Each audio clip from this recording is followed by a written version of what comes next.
Hi, my name is Doug McCarter, and I'm applying for the Vice President of Operations position with DentalQore. I was asked to submit a short video answering the question, why me for this position? And I will do that here in just a second, but just a couple thoughts on me. My wife and I just moved here from Arizona. We spent a good part of our life in Arizona. Recently we moved here to be closer to our family. Our two daughters went to college up here, and they're both graduated, and they're both married, and we just love being in the area too. So lots of great things to see, a lot of great people. We just enjoy this place. Enough about me for now. I'm sure if the process continues, we'll have more of an opportunity to learn about me and those other areas that might be of interest to DentalQore.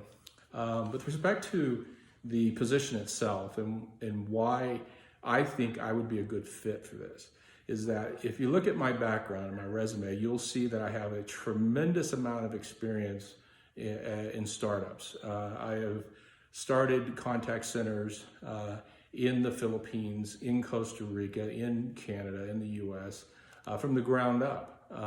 This means going out and finding the building all the way to taking that first call. And so I've got a lot of experience in doing that over the years, and I know everything I think needs to know about, how to introduce technology, how to introduce talent, how to introduce a new client into that environment so that they're comfortable and confident that we're there to be able to serve them in the way that they expect us to. And so I feel very confident in my contact center knowledge and capabilities, and I'm very confident that I will be able to contribute and bring value right away to DentalQore with that background that I have there. Now, with respect to the customer journey itself, I know there's a lot of emphasis in the job description and in the website around the customer experience.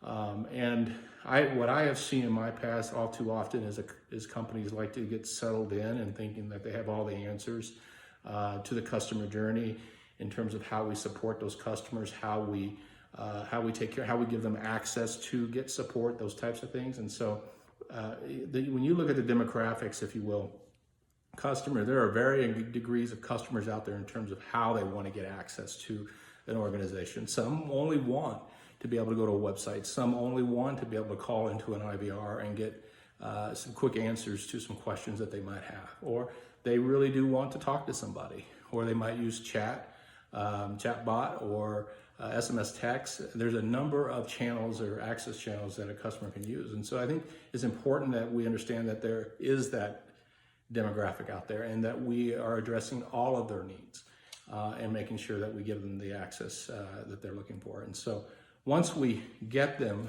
contacting us, it's important that we understand the journey, all the touch points along the way. We need to understand that customers want certain things, and oftentimes it's a responsiveness, it's empathy, it's giving them the right answer the first time. All these things are critically important. We have the metrics of the business to be able to tell us whether or not we're successful in that or not. First call resolution, NPS, customer effort score, CSAT. We've got a lot of metrics out there that can tell us exactly what it is that we need to know about what's going on in our business. And so again, everything that I do with respect to how we affect change on those customer journeys, those workflows, is based on a fact-based data analysis standpoint. Let's pull the data from the CRM. Let's get some information going around how many cases we have, the types of cases and those types of things. And let's start making some informed decisions. Let's listen to the surveys that are coming back from our customers that are saying, this is what we're doing right, and this is what we're doing wrong, or this is what we can do better. And so I think those things are all important in terms of managing the customer journey.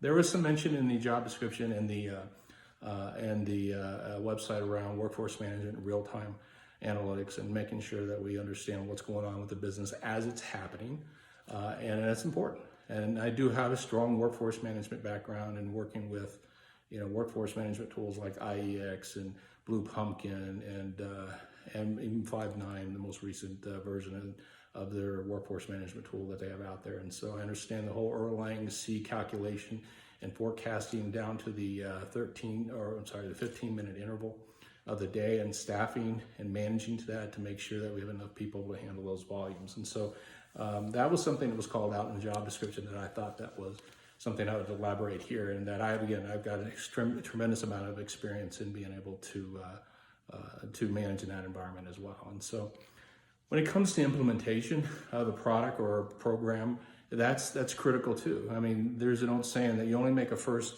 good impression once, and implementation is just that. And if we don't get the customer off on the right foot right from the beginning, then we're already at a place at a disadvantage of where they're already feeling a little bit uncomfortable with us in terms of as a company and being able to support them. And so it's critical in the early implementation phases that we pay particular attention to making sure that they get off on the right foot, that the program is implemented effectively on time. And I've done that. I've worked with implementing accounts with new clients into contact centers. I've worked with my most recent company with PlanSource. That's a benefits administration company. And there's a lot of clients that utilize our product to be able to manage their benefits. And so we have to onboard them. And it's a pretty complicated process when you're dealing with, you're dealing with medical, you're dealing with dental, you're dealing with HSA, FSA, as well as COBRA and some of those other things, life insurance. All those things have to be done correctly, and there's a lot of file feeds and carriers involved. And so if that's not managed properly, then downstream post-implementation, there can be a lot of issues. And so really important that we anticipate those things and that we have a robust implementation process.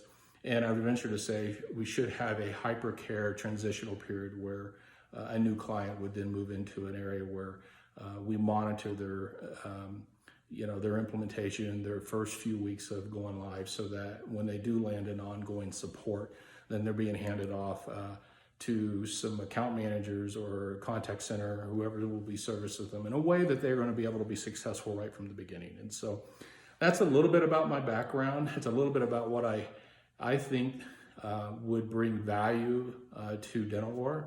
I look forward to the opportunity to be able to continue this conversation. I believe that the product that you're offering is a very highly purposeful product. I think it brings a lot of value to dental offices in terms of being able to manage their back office and actually front office operations. And so I think that's a great product to be able to put out there. The other thing is that I was really impressed with DentalQore's contributions to being able to help out other countries and other people who need help.